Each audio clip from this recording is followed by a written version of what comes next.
You're listening to Storytime in Paris on Paris Underground Radio. For more great content, please join us on Patreon.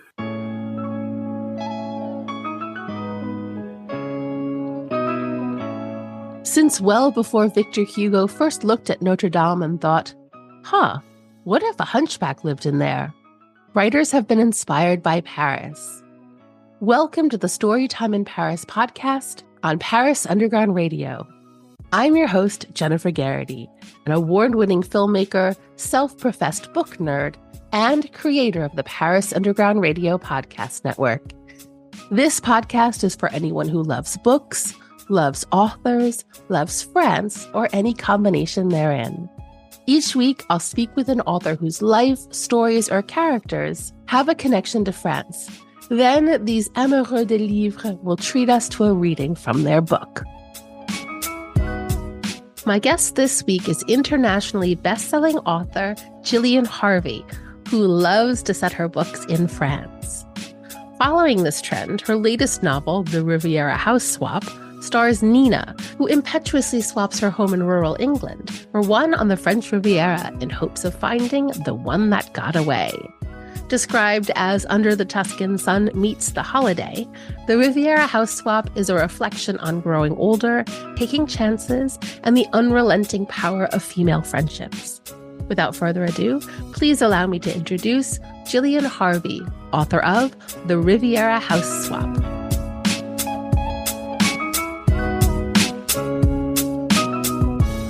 Hello, Gillian. Thank you so much for joining me today. Hello. Thanks for having me along. I'm very excited to talk to you about the Riviera House Swap. But before we get into that, can you tell us a little bit about who you are and what you do? Okay. So about 15 years ago, I was a teacher, but I was always writing books or trying to write books on the side.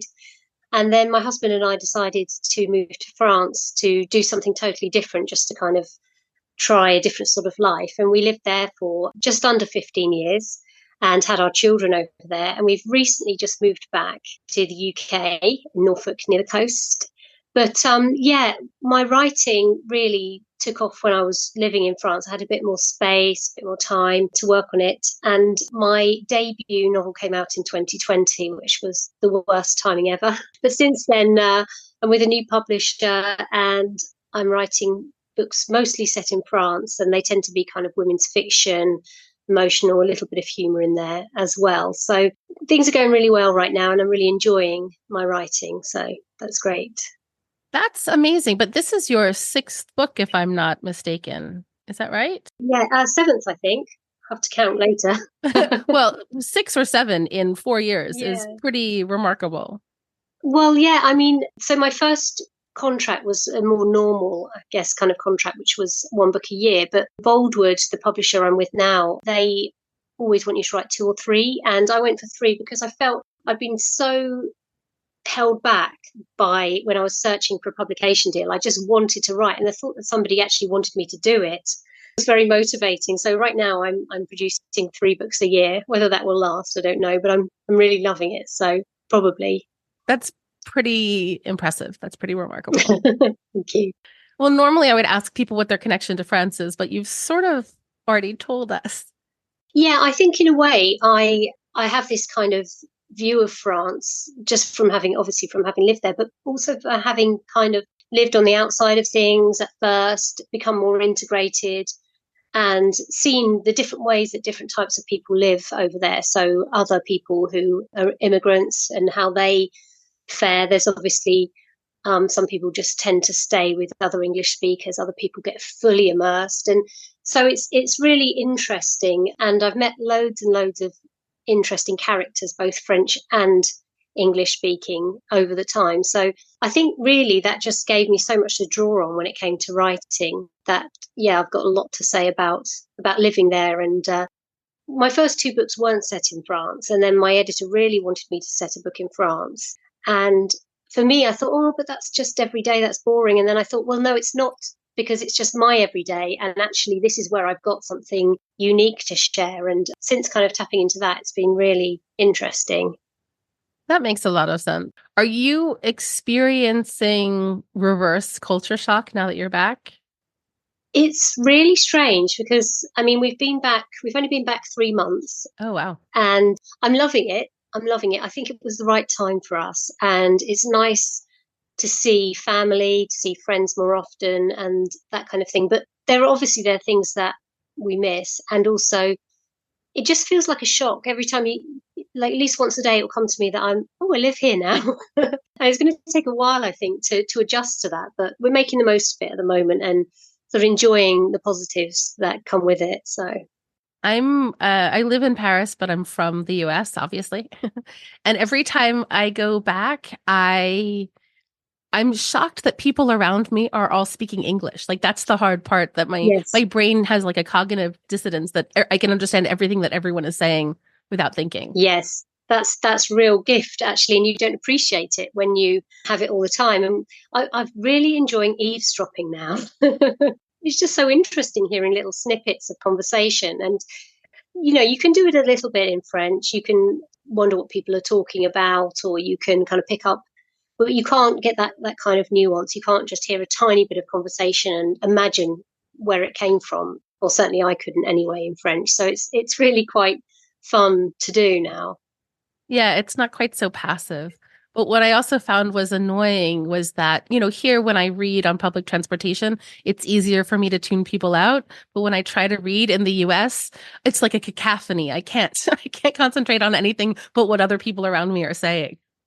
That's true. Yeah. I suppose after a while you learn to tune that out again, and maybe your brain's kind of just earmarking it as new. I haven't been on public transport yet, so I get myself off that. But I can totally imagine that actually, that there's more distractions.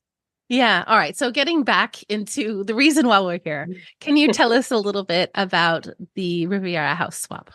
Okay, so the Riviera House Swap, it started off as being a kind of a fun idea, I think. I wanted people to have fun reading it, and I knew it was going to be my summer book. So I tried to think about why somebody might go to France on a whim. And I love the idea of people trying to change their lives and maybe trying to right wrongs from the past. So the book is basically about Nina, who it's her 40th birthday. It's a huge deal to her. And she gets what she thinks is a card, and it turns out to be her divorce papers. And she knows they're coming, but it just hits her that everything she's sort of strived for in her life seems to be falling apart. Her job's changed. She's 40. She's divorced. She's going to be living with mum and dad. And it makes her question, why do I live like this? How have I found myself here? And she's always someone that's wanted to play it safe, who always weighs up decisions very carefully. So she decides she's going to be different from now on. She's going to take risks. And she comes across this letter from the one that got away, Pierre from French Exchange many, many years ago, and decides to track him down and see whether she made a mistake way back then and whether she can fix it even now. So that's the basic premise. I had a lot of fun writing it. There's lots of humorous moments. And I think also a lot of the idea of self-discovery in there as well, and finding out what she really needs and wants. Absolutely. I think, obviously the idea of the book, the main idea is this idea of first love and whirlwind romance and the idea of the one that got away, which I think a lot of us play out those fantasies in our mind. Absolutely, yeah. So it seems like an interesting premise to start the book on. But there's also this idea, like you mentioned, of being responsible versus being spontaneous.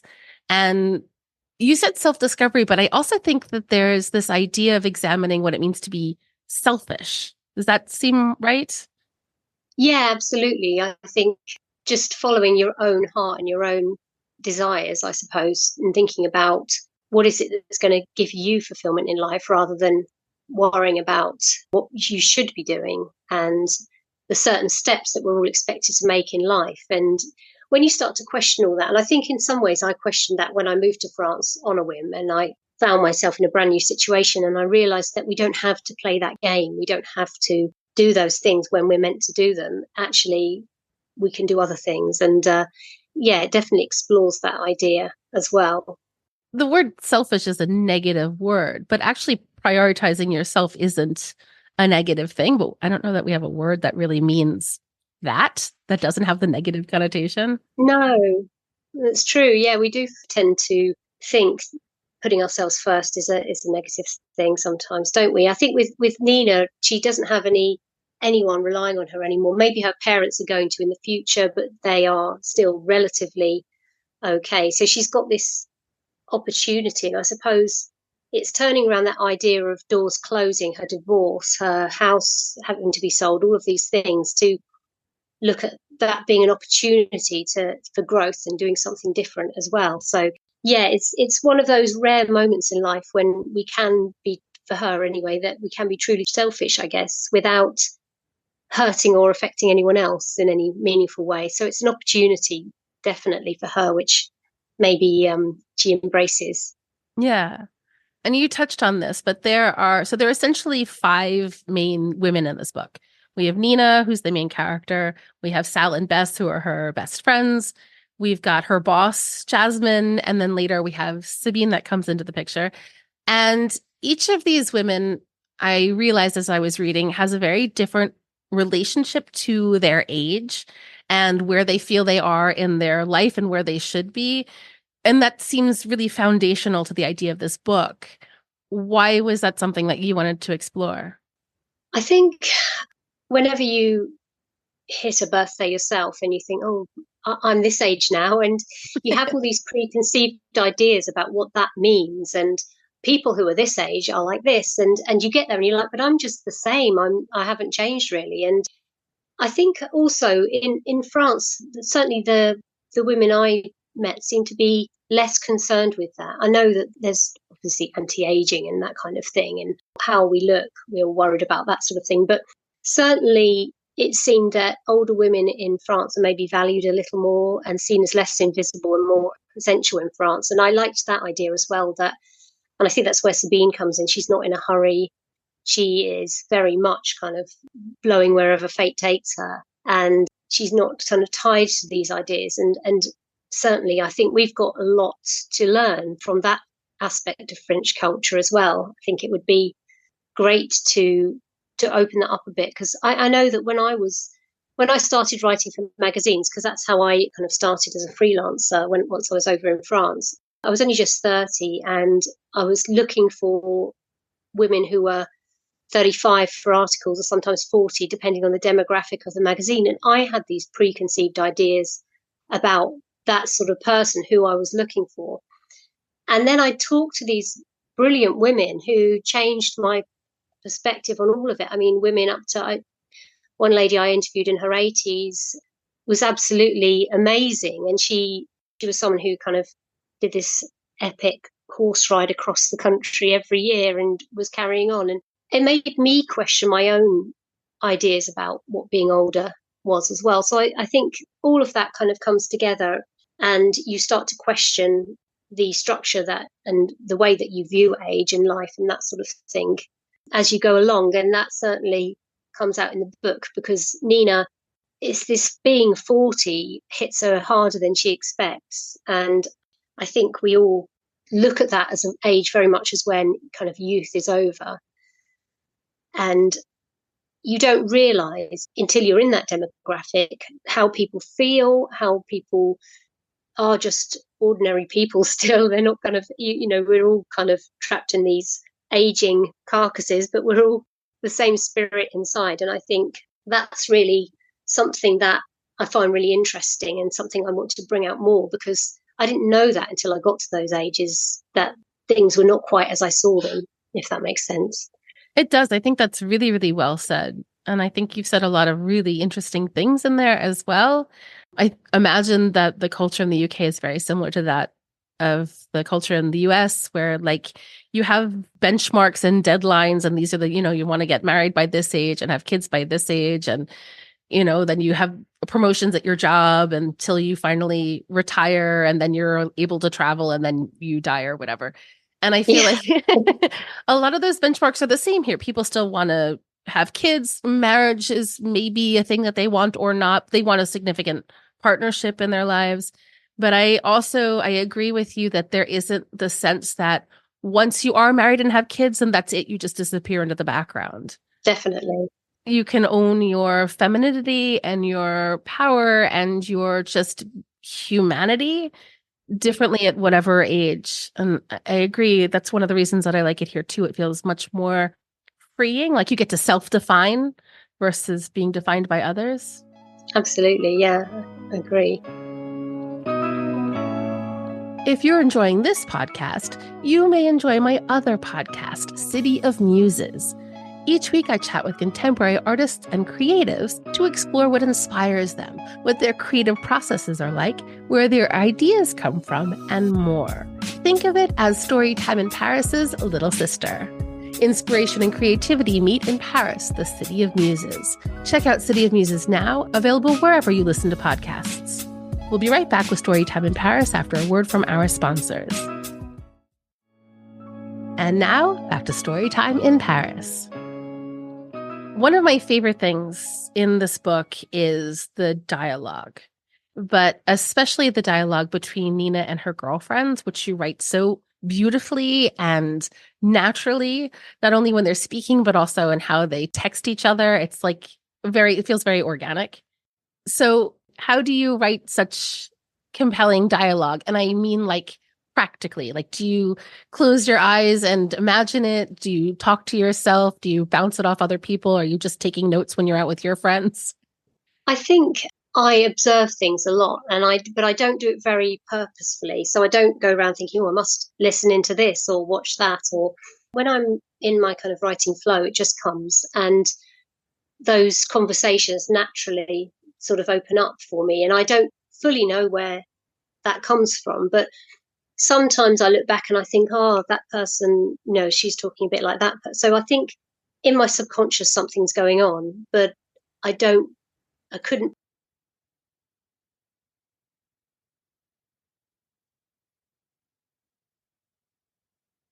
Interesting. Do you like hear the different characters in different voices, or is it just really a full-on channel? Yeah, I wouldn't say I hear them, but I have a sense of who they are and what they might say and whether they're likely to make a joke or hold it back. And also, I think when all the women are together on the chat, there's a different dynamic as well, because they, just as we are different in different pairings and groups, you've got those aspects of your personality that come out. So I think they're used to these three sort of firing off and keeping each other going and laughing together. And that just comes, it's natural for them. And it sort of came very naturally when I was writing it as well. I love that. That's something I noticed too, that when it's just two of them speaking, it's different than when the three of them are speaking. And that feels like correct. Like that's how people have their relationship. So I really enjoyed that. Thank you. The book is all written in English, but we understand that when Nina is in France, she's speaking in French, that the conversations are in French. Yeah. And you managed to do this very effectively without ever explicitly telling us that this conversation is in French. How did you manage that? And was that a hard balance to strike?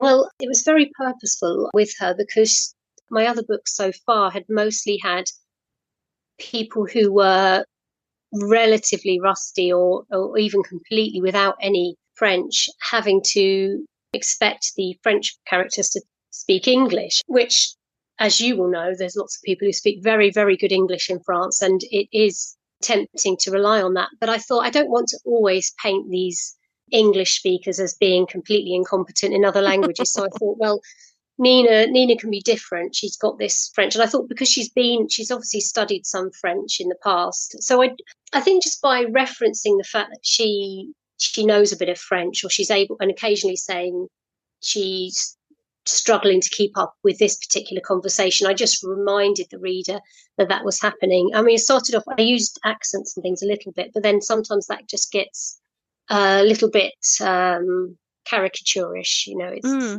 It's not really quite what I wanted. So yeah, I'm glad that came out, because you never really know as a writer whether that is coming across to the reader really clearly. So I'm really glad that it has. Oh, no, I think you did it very well. And especially sometimes when I'm thinking of a character like Antoine, when he speaks, his phraseology, you're writing in English, but it's the way that a French person would phrase the sentence. So like not maybe structurally exactly the same way that it would be in English, for example. And I thought that was really effective. And then every once in a while, one person in the conversation or the other will get confused by an idiom that someone uses. And so that's another way that you tell us, like, this, they're in a second language, or Nina is. It was very interesting. I think we had quite a few friends in France who did speak English, and they liked speaking English when they came to us because it was a rare opportunity for them to actually practice. So I think I picked up a lot of those things, like the word order or the way that a French person would structure a sentence. And you'll know from your own life that how we do put things in different placements in the sentence. And yeah, I guess that kind of gives it a bit more authenticity as well. Absolutely. When I first moved here, I taught English to adults, business men and women. And I learned a lot about how the French language works by listening to them speak English and hearing the mistakes that they would make. It taught me like how to structure my sentences in French, because then those aren't mistakes. That's actually how you phrase it. It was really helpful. Yes, that's true. I never thought of it that way, but you can see that would be a good thing to draw on. So you have this escapist romance set in the French Riviera, and it seems like the obvious choice would be to set it in like May or June, but you've set it in October. Why October and not May or June? I think I wanted to highlight a little bit how, I mean, not that Nina's in the October of her life or anything like that, but that we have again those perceptions of there being an optimum time. And actually, October can be beautiful as well, and we can still have some hope at that point. So I think that was my initial, and just trying to do something a little bit different from my previous books, most of which, I mean, one of them was set across a year, so that was slightly different, but most of the others are sort of around the summertime because obviously it's what we all prefer most of the time. But yeah, I wanted to do something different, and this idea of finding hope where you don't expect to find hope, I think played into that as well. I really like that explanation. We haven't talked a lot about Pierre, about her love interest, and I don't think we should speak all that much about him because I think that's the great mystery of the book, and people should read to find out what happens there. Yeah. But we have the book that's set now, and every once in a while we'll get a chapter that is then. They're sort of interspersed throughout, and it's the relationship between Nina and Pierre back in the day. Did you play with different structures or different pacing of the interspersion, or did you plan it exactly this way? I'm sort of someone who plans to a certain extent and then spontaneous things happen. And I think the little flashbacks happened very spontaneously, just when it felt right to kind of show why she's so hung up on this Pierre, and also to introduce a little bit about, I don't know about you, but when I was sort of 17, and boyfriends or stars that you fell in love with, or whatever, it's just all encompassing, isn't it? And it feels like everything is the love of your life, and if you don't get this person, the world is over, and you have no real perception of time and how life might play out. And I think it was she was pursuing that really above all, that kind of all encompassing love. But you see through the flashbacks that it's fairly brief and not the most romantic affair in the world looking back on it. So I suppose it's showing that to a certain extent Nina's looking through rose tinted glasses, and sort of chasing something that she feels rather than something that really was. But yeah, we find out more about him, as you say in the book. He was a fun character to write. Yeah, I can imagine. So I have a bonus question for you. Okay. Nina goes to France and she has these sort of more adventurous ideas that she has never really allowed herself to, or these things that she's always wanted to do that she's never really done or would really let herself do because they're not sensible. Mm-hmm. So I wonder if you have any crazy bucket list items on your own list. I suppose there's always things that you think you might do, and you think maybe that would be fun. And recently I've been watching, we get quite a lot of kite surfers on the coast here, and it looks absolutely amazing and so kind of free. But I also know that you don't just go from naught to professional, and that I imagine getting to that stage where it actually does feel good is probably quite a hard slog with lots of falling in the sea. So it's something I kind of imagine I might try one day, but also maybe I never will. But yeah, I'd love to be good at something like that, or windsurfing. I just think anything on the sea just looks amazing. So I'm getting inspired, I guess, by people I see around here, but whether I'll take the plunge, I don't know. That's a fun answer. What about skinny dipping in the water in November? No, I did do a wetsuited lake swim in February in France, which was enough for me. And I signed up to do it because I was going to write about it. But then I think common sense took over, and I thought, no, I don't think I will, actually. I think the thing is, it's wonderfully freeing and amazing, but it does put your body under a lot of strain as well. So I thought, no, maybe I'll just do some normal, maybe I'll just go to the pool. Yeah. This is a wild swimming light version. But it was good. It was good to do it. And it's something, I mean, all these experiences, when you're a writer, it all pays off, I think, in the end, because you've got things, the more you've done, the more you've got to draw on. And even if it goes disastrously wrong, it's not a real disaster. So that's kind of good. Sometimes disastrous wrong leads to the best stories. So absolutely. Yeah. Keep telling myself that. Yeah, exactly. So I think it would be really fabulous to hear a little bit from the book. Is there anything that we need to know contextually before you read for us? No, I'm going to start from the beginning of the book, because I think really it gets us into Nina's frame of mind before she sets off on her adventures. So we can see how really just like dominoes, different parts of her life sort of seem to fall apart, and everything that can go wrong does. And hopefully you'll be able to really identify with Nina and relate to her, and helps you to root for her later on. So I'm just going to start from the beginning and paint you a picture of where Nina is before it all happens. Nina poured herself another cup of coffee from the expensive percolator and sighed as the rich aroma of her new favourite blend hit her nostrils. She reached for her fresh, oven-warmed croissant and took an enormous bite, feeling the pastry yield softly between her teeth, tasting its buttery deliciousness on her tongue. See? It was all about making the best of things. And when life deals you lemons, you make, well, maybe not lemonade, but you buy yourself the best of everything, treat yourself to some seriously decadent breakfast fodder, and practice some good old-fashioned self-care. So what if it was her 40th birthday? Lots of people still achieve tons in their 40s, and these days it wasn't even considered particularly old. She wasn't going to let herself crumble under the pressure of a simple date on the calendar, and wasn't going to beat herself up about the fact that she'd pretty much achieved nothing on her bucket list during her 4 decades on the planet. She was going to celebrate that she was here, that she was worth it. She was going to make the most of her day and see this as the start of something wonderful. They say life begins at 40, don't they? Well, bring it on, she thought, taking a sip from her cup and letting out an audible mmm.